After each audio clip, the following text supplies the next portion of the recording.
Разбрах как се започва TikTok кариера. Тя започва много лесно, просто трябва да вземеш някакво действие и реших да започна да качвам клипчета, в които просто говоря за каквото си искам в продължение на 30 или 40 дни, за да мога да свикна с това да качвам и ще го правя всеки ден в продължение на 30-40 дни, нещо такова. Днес искам да говоря за свободната воля. И като цяло, имаме ли свободна воля?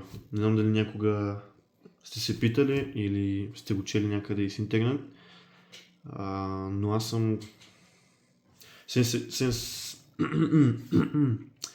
Интересувал съм се доста спрямо тази тема и като цяло мога да ви питам един въпрос. Каква ще е следващата мисъл, която ще имате? И знам, че няма как да ми отговорите на този въпрос, защото няма как да знаете. Няма как човек да знае каква ще му е следващата мисъл, защото много просто той не е мислителя на мислите си, така да кажем. Преди някакво време разбрах, че всъщност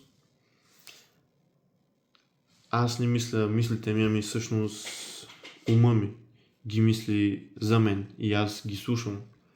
И понякога се идентифицирам с тези мисли.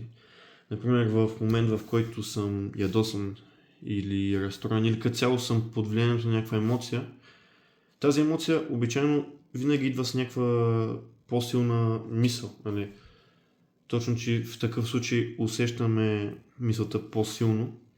Тя ни кара да си мислим, че това сме ние и ни кара да казваме неща, които всъщност не искаме да кажем.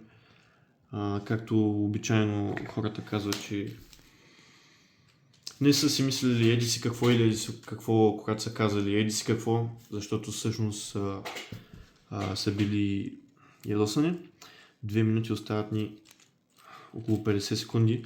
И това е цялата ми концепция. Според мен, от една страна ние нямаме свободна воля, защото представете си, че ставате както си ставате всеки ден и нямате някакъв специален план за деня си, да кажем, отидете на училище или отидете на работа и приключвате работа, имате някакво свободно време. И това свободно време се определя само единствено от стотиците мисли, които сте имали през деня. Те ефектират всяко едно действие и това къде сте, с кой се виждате и като цяло какво правите. И ако един човек не се е определил от вчера, да кажем, аз ще правя това и това, до еди си колкото са, реално погледнато е напълно възможно всичко да му се случи. Даже под негов контрол. Това е идеята, че всъщност може би нямаме никакъв контрол над действията ни.